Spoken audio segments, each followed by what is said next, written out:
Hello and welcome to Attention Span Labs. I'm your host, Michael DiBaggio.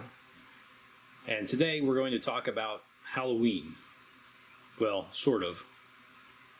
This video was prompted by some discussion I had recently, today in fact, about what I thought about Halloween and was there any sort of resentment or caution towards that in my Roman Catholic background. Or in the Orthodox world, which I am now and have been for a year and a half. And that's really grown out of a discussion we've sort of rival thoughts we've had about this from many other people that I respect and trust, and that obviously are thinking very hard about this subject for a long time. And so I will say that this video is not going to be providing a clear answer, I don't think. From my perspective, at least. Not that you are obligated in any way to listen to me. I'm saying to you that I'm not even, if you're waiting for the big conclusion, you won't find it. Instead, what I really am getting at here is an issue beyond Halloween and more about the proper, what I personally consider the proper Christian relationship with evil and suffering, and even to a larger extent ugliness.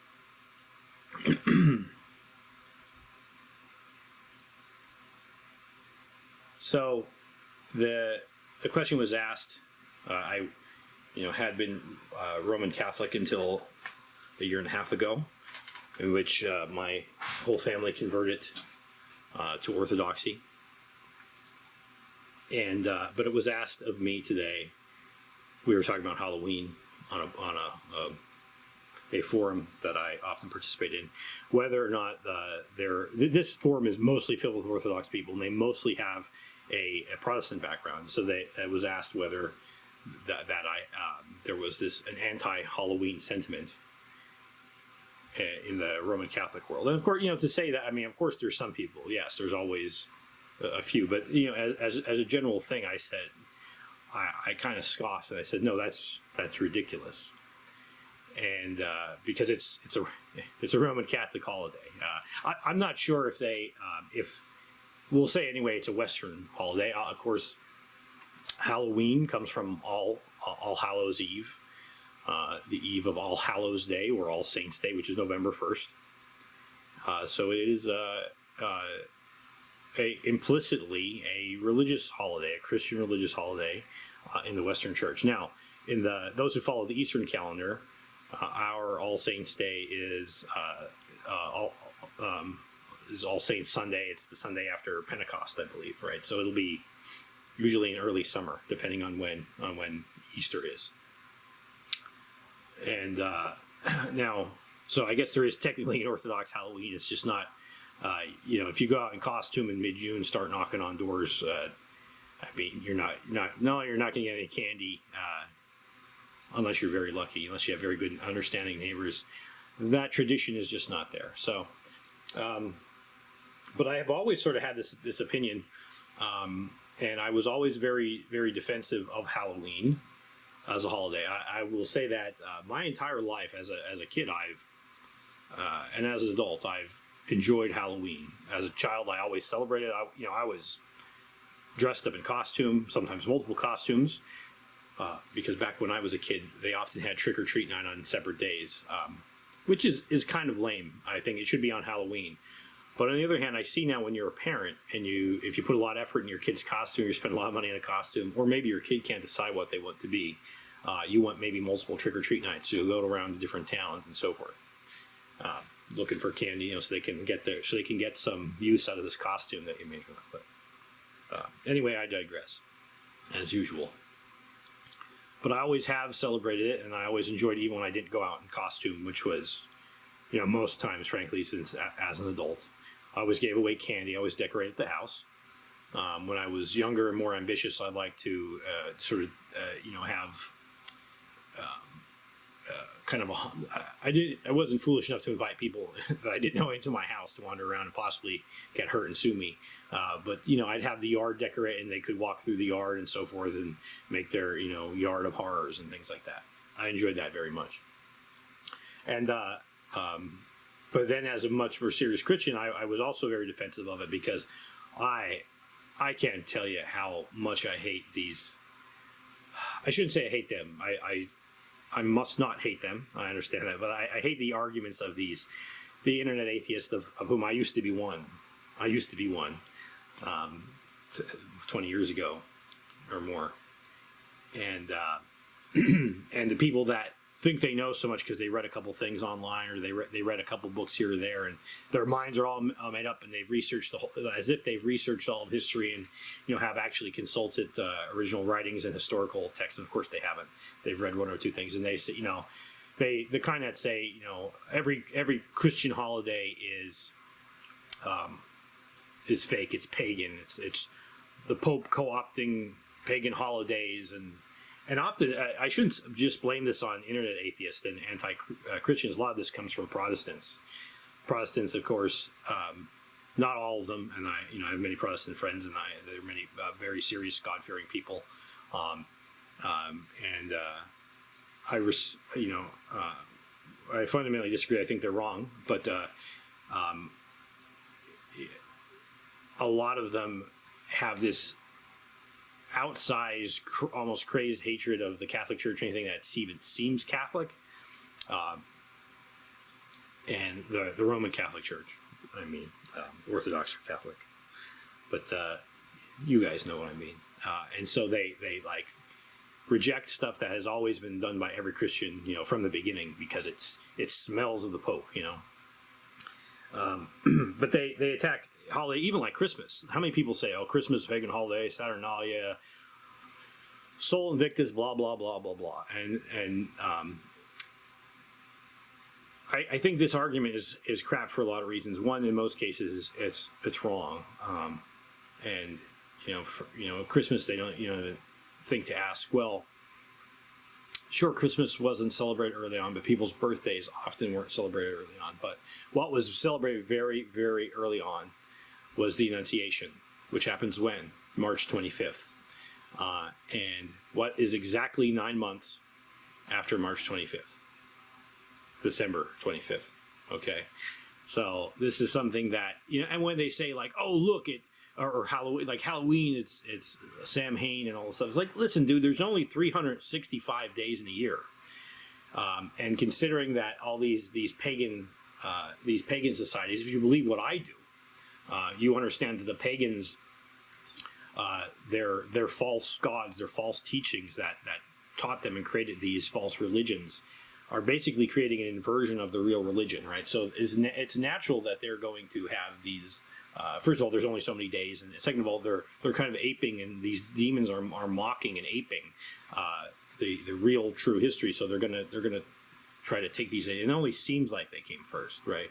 It just wasn't clear to everyone until later. It was made clear by the mercy and grace of God, the true God. And so one, I think historically that question is it's moot. And it's moot because I think historically it's false. The idea that Halloween's a pagan holiday. It's not. It's All-Hallows Eve. It's the vesperal celebration before All Saints Day. Period. It is. And you can say, well, it has pagan roots, and there was pagan, and I say yes. I'm sure there were pagan celebrations around the same time, and not only does that not matter for the reasons I just said before, why shouldn't Christianity, having conquered the world of darkness and death and the devil, take the spoils of their defeated enemies? So if you do disagree with me on the historical question, it's fine. I'm not going to argue with you in this video. It's a larger topic than we can get into here, and I frankly have had it too many times, so I don't really care. But if you believe it's a pagan holiday, and I say, so what? We've taken it. We've taken it back.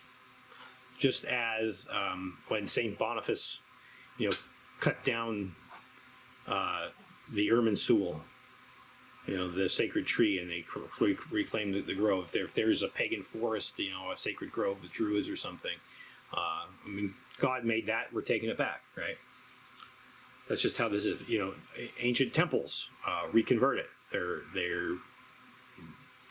The cross goes up, and their statues and their fanes go down and are broken, and that is as it should be.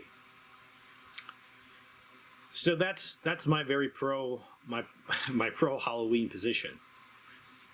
But I have to admit that lately I've been thinking that there's something to a fear of Halloween among good Christian folk, and properly understood, the fear is not rooted in the history, which is ours. It's sort of rooted in what our society is doing to Halloween. And Halloween is becoming more and more popular. A lot of people say Halloween's their favorite holiday. They actually have like Halloween decoration and makeup and monster conventions in the summer in preparation for like this year's Halloween releases, if you can believe that. And I understand it because, as I said, as a kid, I was really into Halloween. My son loves Halloween. My daughter loves Halloween. They love the pumpkins, and they like getting scared of ghosts. Like my son, all day, every day is either King Kong or Godzilla, or he's fighting them, as the Big O, or some other heroic giant robot pilot, or Gypsy Danger or something. Which I will talk more about in a bit. I think that's the more important question, really. So I understand why it's popular. I understand people like to be scared. I too like to be scared. I like to read horror novels of certain kinds. I like to watch scary movies. I love the Hammer horror movies.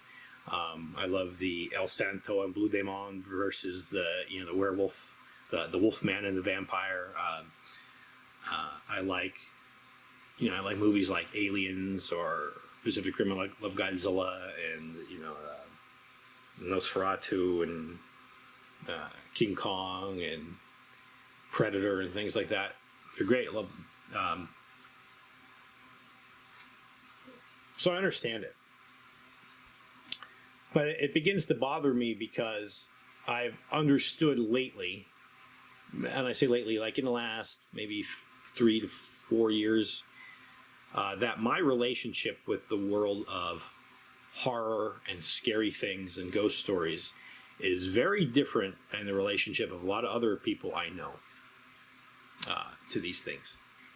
And by that I'm not talking about people who don't like those things. I'm talking about other people who like those things as much or more than I do.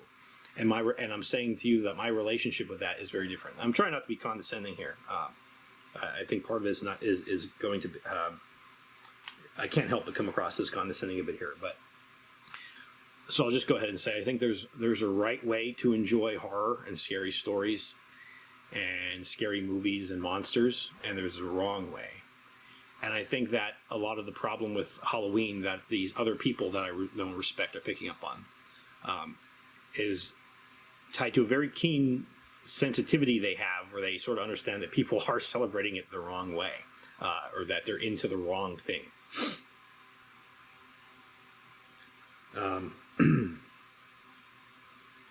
So to give you an example of that, there's a couple houses in my town that leave their Halloween decorations up year round. And I don't mean, the way, oh man, I'm tired, I don't want to take the Christmas tree lights down after Epiphany or Theophany, you want to leave them up, it's too cold outside. I'm not talking about that. I mean, they're up, and they've been up for years. Big window displays. And they tweak them a bit, so it's not like they just abandoned the house and left them there, right? They add stuff to them. In fact, like one so bad, they let their pumpkins rot, and like they were there in like April, and they were. Have you ever seen a rotten pumpkin where it actually shrivels up and dissolves into the ground like the Wicked Witch in the Wizard of Oz, and it stinks? That's what I'm talking about. But in those cases, it's this outright celebration of ugliness. It's a thing. it's an embrace of evil things, not in the way in which, like, you can read a comic book and you're like, wow, Doctor Doom's a good villain. I really like when he's there because, he's smart and, he's tough, and it really makes the heroes have to bring out their best to defeat him. And golly, he brings out the best of them in a bad way. I mean it in the way of like, oh, I like the Joker and Harley Quinn because they're murderers and psychopaths. And there's a lot of that. And unfortunately, I see that even in some people that I am friends with. And they like depraved killers. They like, their favorite things about the scary movies are not the defeat of the bad guys or the escape or the catharsis of working out their fears. They like the villains. They like Pinhead and the psycho killers like Jason and Michael Myers and Freddy Krueger and stuff like that. They like them. They like Joker, which I have a real problem with. And you also have the group of people that they're sort of they're not really doing it for an intellectual or moral reason. They're just like their darker impulses, I think, are coming through. And then there's some that are explicitly anti-Christian. They're atheists, or they're devil worshippers. They're pagans. They're literal, like, worshiping the devil as the devil kind of people who hate Christianity and seize on Halloween, a Christian holiday, and try to use it as something, an attack on the faith. And there's a lot of that around.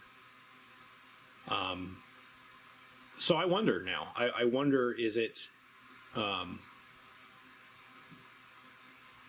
even knowing that Halloween doesn't have to be that way? Because let's face it, most kids go out dressed up. They're not nowadays. They're usually not dressed as monsters. Usually dressed as some corporate mascot, or they're dressed as heroes. They're dressed as the soldier. Not that soldiers can't be horrific, right? But they're dressed as things aren't necessarily inherently evil. There are a lot of them dressed as superheroes or the robot or a knight or something. And these things can be good, to be sure. Girls especially, they like dressing up as princesses. They want to be pretty. And that's good. And I'm not saying it's wrong to dress up as a monster or act like the fool. There's certain days of the year, I think, there's certain times historically in our Western culture in all cultures really, where we have to sort of, have the I forget what it's called, but like where you put a child in charge of the realm for a day, and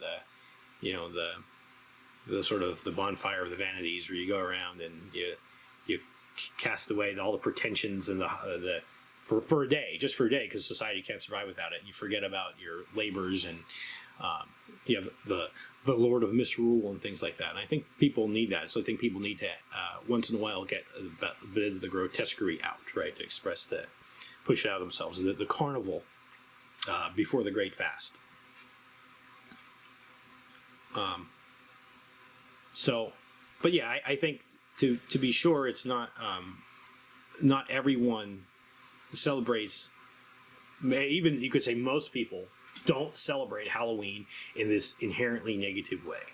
However, you say, like, it's a fair question to ask, and I don't give you the answer here.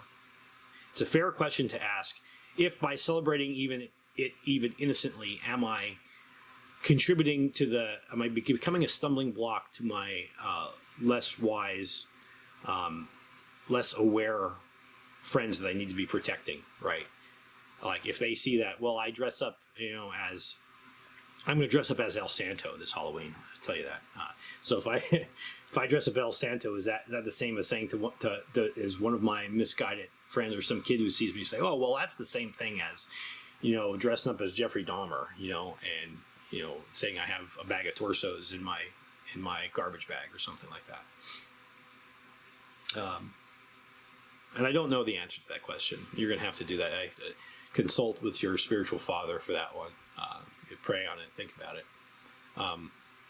I mean, ultimately, we have to be able to say we have to be able to live life without constantly worrying about. Otherwise, we can't do anything. And we have to be monks. Not that that would be a bad thing, but it's just a fact. We can't all be monks. We cannot be suited. We're not all suited to that. God calls the righteous in many different ways, and the unrighteous as well, to become righteous. And it's not all through monasticism and asceticism. We can't all be stylites up on the pillar.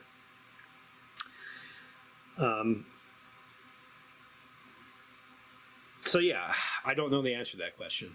That said, I will say that I was surprised to see when I looked up, I started looking at Orthodox opinions on Halloween, and I expected them actually to be sort of more anti-Roman Catholic than anything, but I was not. I saw quite a few pieces from Orthodox priests who were saying Halloween's origins are pagan and they're demonic and so forth, and I don't agree with that. I think historically that's not the case, and I wonder, again, historically, the question of whether the way society wants to celebrate it now, is that pagan and idolatrous and blasphemous? I think that's a fair, I think that's a very important question, and I think they may be right about that. But being that they're objecting to that, and these are priests, these are good men, and actually, the Matushka of our, so that means the wife of our priest, who's a friend of ours, and their children play with my children all the time. And she expressed to my wife she has like doubts about Halloween because she doesn't want. She's like the kids like it, they want to have fun, but she doesn't think doesn't want to expose. She wonders if she's doing wrong by exposing them to it, and letting them dress up, and because it seems a lot of what the expression of it she sees is demonic. And these are people I respect. These are good, God-fearing people. These are honest people, and I have to say, I cannot just dismiss them and say, oh, they're historically ignorant or whatever. And because they're certainly not. These are people who probably know quite a bit more about it than I do in some respects, or in all respects. And there are people that they're very devoted in their prayer lives. They receive the sacraments. They're very, and I don't want to. So it would be sinful of me to say, they're wrong. They're too uptight. Or to say that a lot of these priests, they come from a Protestant, the Orthodox priests, they may come from a Protestant background, so they have this bias, which may be the case, but I'm not going to assume that. And I have to say, when I think about it, because of the reasons I just told you before, I think about that there's something to it. There's something to be worried about here. But the objection can't be something as simple as, we can't have evil and ugly things. We can't, we can't have pictures of monsters. We can't have pictures of people being murdered and tortured. We can't focus on the dead and hell and the devil and demons. We can't think about these things because, of course, we do as Christians, and we must. And we always have. So I think the argument can't be just as simple as, well, it's you're celebrating demons, because we're not. This here in the center here is an icon of, I don't mean to be insulting, but just people who don't know, that's an icon of St. George spearing the dragon, saving the princess. The original Dragon Slayer Knight's Tale, right? It's an icon. It's an ancient, very old icon. There are monsters in tradition. There are monsters in the Bible. St. Christopher is traditionally depicted as a dog-headed man. He was, whatever that means, you can choose to believe that you can say it wasn't literally, and that's symbolism, and certainly symbolism, but that doesn't necessarily mean it wasn't true. St. Anthony the Great in the desert was approached in his own writings by imps or fairies or something like that, and they came and they knew about God, and he basically wrote, and like they worship the Trinity, and he wrote how awful it was that here's these ugly monsters that know and worship God, and humans are denying him. Next to here on the left, next to the jack-o'-lantern, that is an icon of Saint Sebastian being martyred. Actually, that was before he was martyred. That was his pre-martyrdom. He was a Roman soldier, tied to a tree, shot full of arrows. I mean, this is a pretty gruesome depiction. You see, there's a dozen arrows in him. There's blood seeping out. They're torturously murdering him. And the fact is that as far as like the confrontation with evil, that's something that we have to deal with as Christians, that we can't hide from it. And I think our proper relationship to that is expressed in the Holy Scripture, in Holy Tradition. It's exemplified in the life and death and resurrection of our Lord Jesus Christ. There's, if you think about like the macabre, is there anything more macabre than the icons of St. John the Baptist holding his head on a platter, or the statues of St. Bartholomew, or icons of him where he's glorified, so he's whole again, but he's holding his whole skin, because he was flayed to death in his martyrdom. Is there anything more in modern society that's more macabre than that? Yet these are holy images. These are things that give us strength and courage. Is the latest episode of Saw or other kind of torture porn movies more gruesome than, say, when they chained St. Lawrence to a griddle, to an actual honest-to-God metal grill, and laid hot coals beneath him to burn him alive, slowly, torturously? Can you imagine? And I think our relationship to these things is revealed partly in St. Lawrence's reaction to that, when they were murdering him in this horrible, unthinkably horrific, prolonged, incredible suffering way that he gladly went to because of his love for Christ. He said, "Turn me over, this side's done."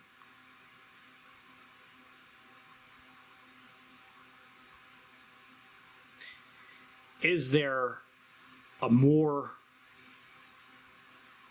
awful cosmic horror story in any of Lovecraft or Derleth or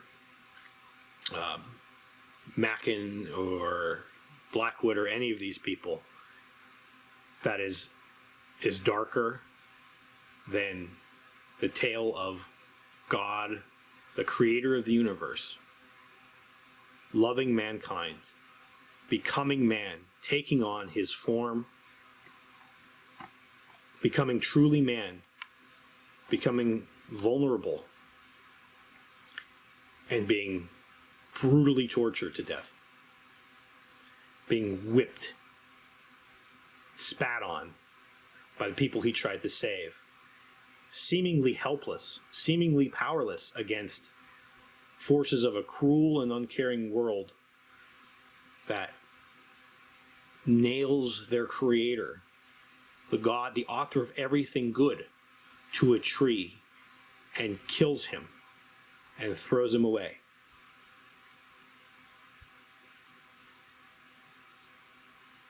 That's real cosmic horror. It's the triumph of evil. The apostles thought so. Christ's followers thought that was the end. Nature thought so. The sun went away. The earth trembled. The wind howled. Animals quailed. The earth itself could not believe what was happening on it.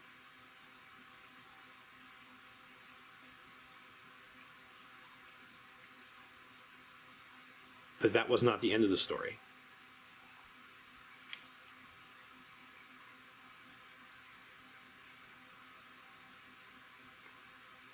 This is an icon of the harrowing of hell. This is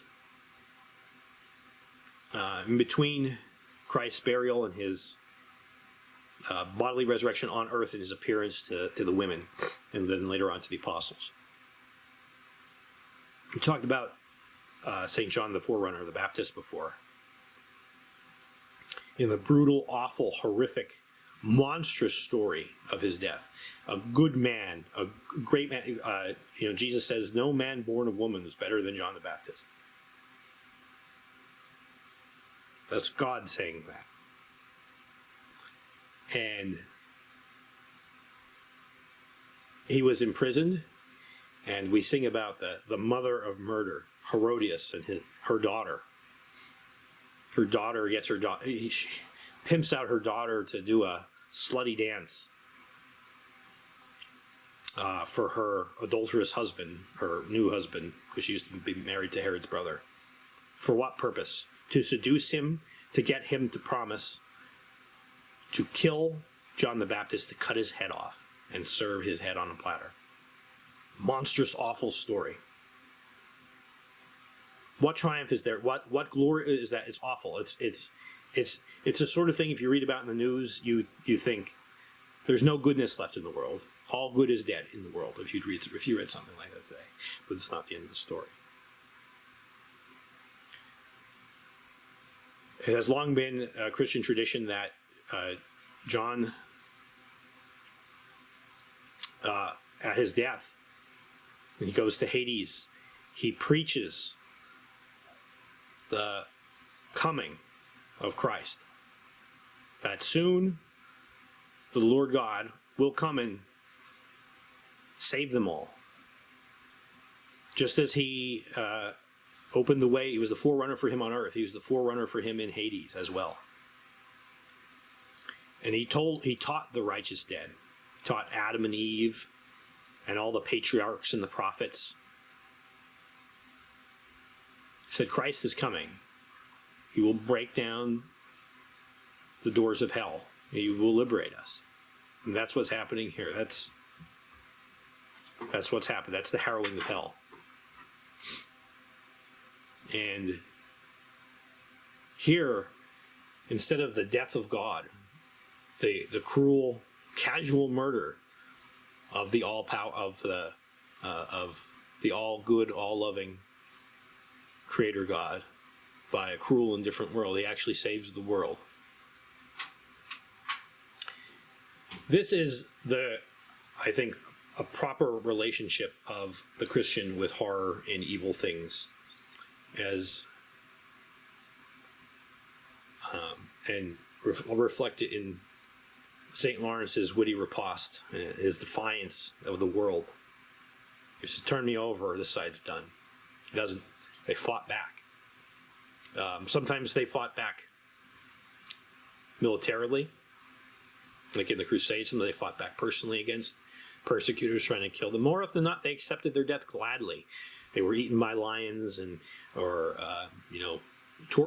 set on fire, had their heads chopped off, had their guts wound out on windlasses. They shouted death to the world, and they achieved victory. They stood, because if they were really, even in death, they were not defeated. They would have been defeated only if they surrendered and became complicit with evil. Instead, they saw something valiant, something to fight, whether through force of arms or through spiritual battle, through prayer, through fasting, through good works, through charity and love for their neighbor, even their neighbor who hated them.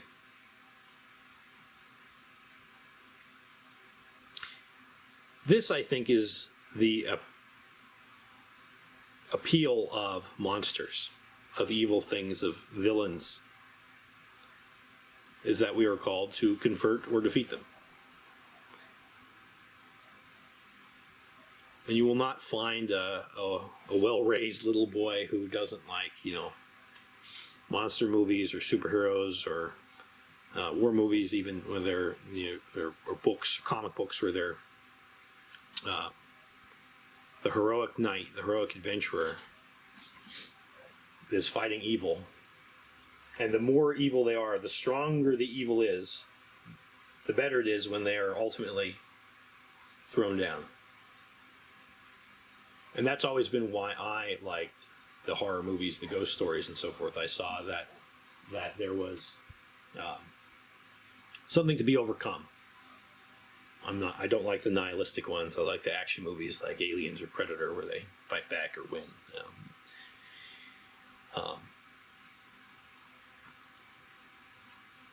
And I think it's important for people to be confronted with that, because they can't be sold the lie that everything's all nice hunky dory. If they're just nice to other people, if they're quiet, or if they get along, or if they pay their taxes and they dress nice on Sunday and they wave to their neighbors and mow their lawn. This is nonsense. That's not even the beginning of what it means to be a Christian, right? Christ says you're going to suffer. If you follow me, you are going to suffer. And it says the world will hate you. Will hate you. But remember that it has hated me first.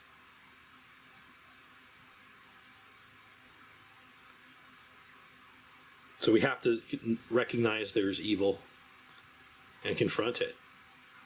Make no bones about it.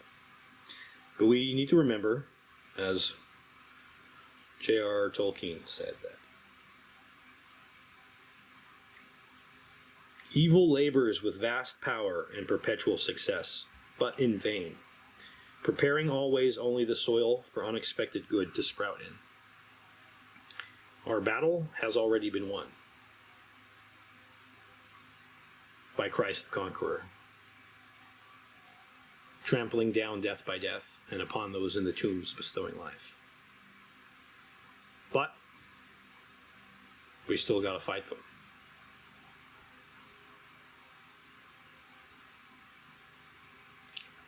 That's all for today. Please let me know what you think in the comments, and as always, I appreciate your prayers. Happy Halloween, everyone. Attention Span Labs, signing off.